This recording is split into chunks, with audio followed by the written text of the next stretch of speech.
What happens when a flight attendant has to physically restrain a drunk passenger mid-flight? Imagine being in a packed aircraft, seconds from takeoff, and suddenly the chaos of a full-blown confrontation erupts around you. This isn't just a story about one man's bad decision, it's a window into the invisible pressures crew members face daily, the thin line between safety and disaster, and the absurdity of how we handle human behavior at 35,000 feet. Let me break this down for you.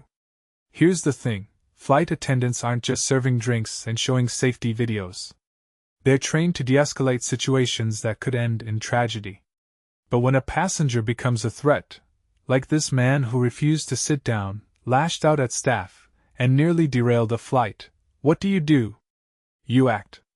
And that's exactly what this crew member did, stepping into a volatile situation with no backup, no time, and no choice.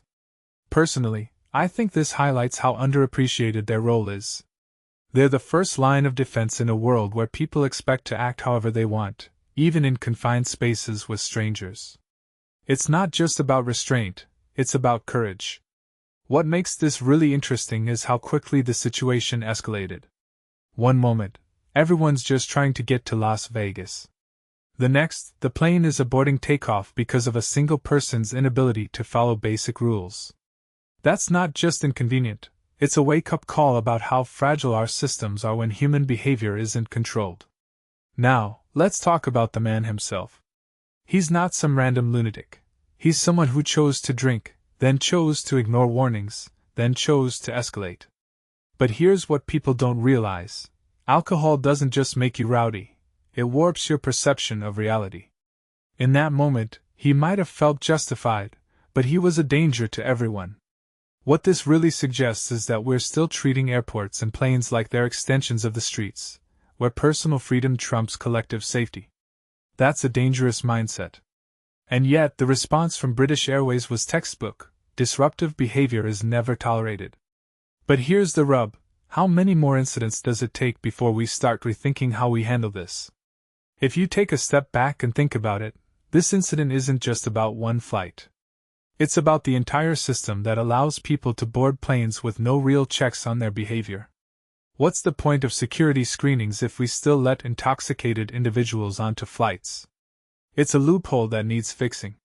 The flight attendant's heroism here is undeniable.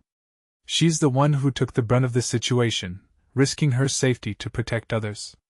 And yet, the passenger's reaction, calling for her to get a pay rise, feels almost poetic. It's like he's acknowledging that someone had to step up, even as he was the problem. But this raises a deeper question: why is it so rare for passengers to recognize the crew's role in keeping them safe?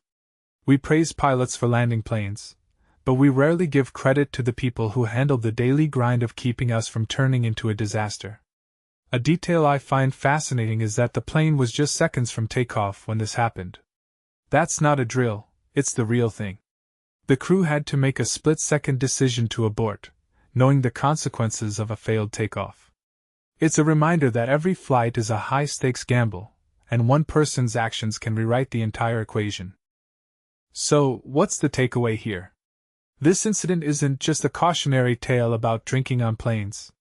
It's a mirror held up to our society's tolerance for reckless behavior in shared spaces. If we keep treating airplanes like they're private clubs where you can do whatever you want, we'll keep seeing more of these near disasters. From my perspective, the real issue isn't the man's actions, it's the lack of systemic solutions to prevent such situations. What would happen if airlines had stricter policies, better screening, or even mandatory sobriety checks? I don't have the answers, but I do know this: the next time you board a flight, think about the people around you. Because one person's poor choice could turn a routine trip into a life-or-death situation. And that's not a risk we should take lightly.